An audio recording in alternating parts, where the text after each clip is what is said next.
वृंदा की बेटी खुशी की तबीयत ठीक नहीं थी। उसके मालकिन का सुबह से कई बार फोन आ चुका था।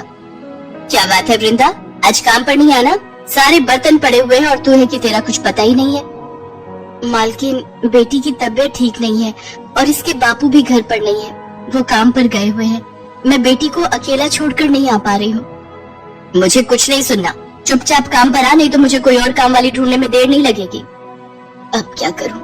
रोशनी बिटिया सुन, अब तबीयत कैसी लग रही है? माँ, अब दवाई लेकर ठीक लग रहा है। हाँ, अब बुखार तो उतरा हुआ है। एक काम कर बिटिया, तू मेरे साथ काम पर चल।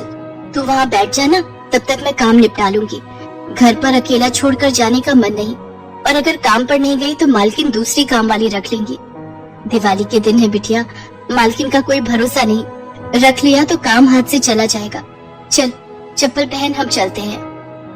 वृंदा रोशनी के साथ काम पर पहुंचती है। अब तो इस बीमार को साथ ले आई, काम करेगी या इसे संभालेगी? मालकिन, घर पर अकेली रुकती तो ये घबरा जाती, यहाँ चुपचाप बैठी रहेगी, ये तंग नहीं करती। रोशनी बेटा, तू वहाँ सामने बैठ जा, पहले बर्तन कर ले, फिर पंखे भी साफ करने हैं। ठीक है मालकिन। तभी मालकिन की बेटी और पति भी आ जाते हैं। सौम्या, तुम्हारी लाडली खुशी ने देखो कितनी सारी शॉपिंग की है। मम्मी देखो, ये अनार, फुलझड़ी, रॉकेट और कितने सारे पटाखे, ये चॉकलेट्स भी। और ये देखो मम्मी, मैंने अपने लिए मॉर्निंग में पहनने के लिए अलग ड्रेस ली।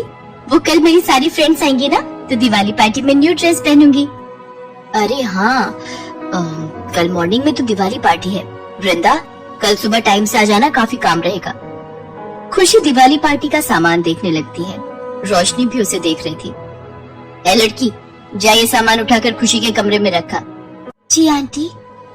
रोशनी चुपचाप घबराई हुई सी खुशी के कमरे में सामान ले जा रही थी। अचानक उसके हाथ से चॉकलेट का डिब्बा गिर गया। अरे, ठीक से चला नहीं जाता क्या? वृंदा, तुमने अपनी बेटी को क्या सिखाया है? जरा सा काम क्या बोल दिया, इसके तो हाथ पैर बिल्कुल बेकार है। इतनी महंगी चॉकलेट का डिब्बा गिरा दिया। क्या हुआ सौम्या, इतना शोर क्यों है? पापा, रोशनी ने चॉकलेट का डिब्बा गिरा दिया, इसलिए मम्मी उसे गुस्सा कर रही है। कोई बात नहीं बेटा, आराम से उठाकर कमरे में रख दो। सौम्या, तुम भी छोटी छोटी बातों पर बच्चों पर गुस्सा करती हो। सारा काम खत्म करके वृंदा रोशनी को लेकर घर आ जाती है, पर रोशनी का मन उदास था। क्या हुआ रोशनी बिटिया, तू इतनी उदास क्यों है? तबीयत तो ठीक है ना? माँ, मुझे भी दिवाली की खरीदारी करनी है। मुझे भी पटाखे, नए कपड़े और मिठाई चाहिए माँ। अभी तेरे पापू आ जाएंगे ना, तो फिर मैं तेरे लिए पटाखे और मिठाई खरीद लाऊंगी। वृंदा किसी तरह रोशनी को समझा देती है। वृंदा, क्या हुआ, आज रोशनी जल्दी सो गई? हाँ, तुम्हारा इंतजार कर रही थी कि आओगे तो पटाखे और मिठाई खरीद कर लाएगी। बड़ी मुश्किल से 500 रुपए ही मिले हैं। तुम कल काम पर जाओगी तो इसको पटाखे और मिठाई दिलवा देना, खुश हो जाएगी। ठीक है, तुम बैठो, मैं तुम्हारा खाना लगाती हूँ। अगले दिन वृंदा रोशनी को लेकर काम पर जाती है। सौम्या के घर दिवाली पार्टी की तैयारी चल रही थी। वृंदा मेहमानों के लिए चाय, कॉफी और नाश्ते का प्रबंध कर रही थी। वृंदा, जाकर सामने की टेबल पर चाय के कप और लगा दो, और प्लेटों में बिस्कुट और नमकीन खत्म हो गए, वो भी भर देना। तुमने रामू को पनीर के पकौड़े बोले थे, पनीर आया हुआ है, जाकर एक बार देख लो। जी मालकिन, मैं अभी देख लेती हूँ। रोशनी बिटिया, तू यहीं बैठ, मैं तब तक मेहमानों को देख लूँ। मम्मी, मेरे पटाखे कहाँ रखे हैं? मुझे अपने सारे फ्रेंड्स के साथ छत पर चलाने हैं। सौम्या का ध्यान रिश्तेदारों और दोस्तों में था। वो खुशी की बात को अनसुना कर देती है। खुशी अपने दोस्तों को लेकर छत पर जाती है। रोशनी ये सब देख रही थी। वो भी पटाखे देखना चाहती थी। उसका मन भी था कि वो पटाखों को जलते हुए देखे, इसलिए वो भी छिप छिप कर किसी तरह उन सब के पीछे छत पर चली जाती है।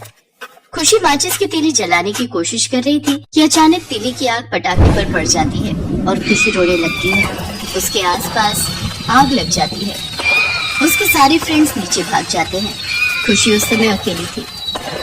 मम्मी, पापा, बचाओ, आग! मम्मी, पटाखों पे आग लग रही है। मम्मी, मुझे डर लग रहा है, जल्दी बचाओ। खुशी, डरो नहीं, मैं अभी तुम्हें बचाती हूँ। रोशनी बहुत समझदार लड़की थी। वो छत पर बने नल से जल्दी से बाल्टी में पानी भरकर खुशी के ऊपर फेंकती है, जिससे आग बुझ जाती है। इतनी देर में सब लोग छत पर आ जाते हैं। खुशी, मेरी बच्ची, तू ठीक तो है ना? तुझे कुछ हुआ तो नहीं? तुम ठीक तो हो ना बेटा? ये आग कैसे लगी? पापा, मम्मी, गलती मेरी है। मैं आप दोनों के बिना अकेले पटाखे चलाने आ गई। मेरे हाथ से माचिस की तीली जल गई और पटाखों पर पड़ गई। मम्मी पापा, रोशनी ने बाल्टी में पानी भरकर मेरे ऊपर फेंका तो आग बुझ गई, वरना सारे पटाखे जल जाते। रोशनी बेटा, थैंक यू सो मच। मेरे बच्चे, तुमने आज खुशी की जान बचा ली। You are so sweet baby. सब नीचे आ जाते हैं। सौम्या रोशनी से बहुत प्यार से बात करती है। इसके बाद खुशी अपने सब फ्रेंड्स के साथ दिवाली की पार्टी करती है। रोशनी बेटा, तुम भी बच्चों के साथ खेलो, जाओ देखो सब कितनी मस्ती कर रहे हैं। सब लोग मिलकर दिवाली की पार्टी करते हैं। सब मेहमानों के जाने के बाद वृंदा भी घर जाने लगती है। वृंदा, ये कुछ उपहार हमारी तरफ से रोशनी और तुम्हारे लिए है, और मैं अपने व्यवहार के लिए बहुत शर्मिंदा हूँ।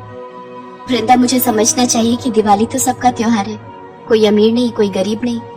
अगर हम खुशियाँ मनाना चाहते हैं तो तुम्हें भी तो खुशियाँ मनाने का हक है। मेरी तरफ से ये उपहार रखो और बहुत धूमधाम से इस त्योहार को मनाना। रोशनी, मैंने इस पॉलिथीन में तुम्हारे लिए बहुत सारे अनार और फुलझड़ी भी रखी है। थैंक यू खुशी। घर जाकर रोशनी बहुत धूमधाम से दिवाली का त्योहार मनाती है। सौम्या ने उसे बहुत सारे उपहार दिए थे, जिन्हें देखकर रोशनी के चेहरे पर खुशी आ जाती है।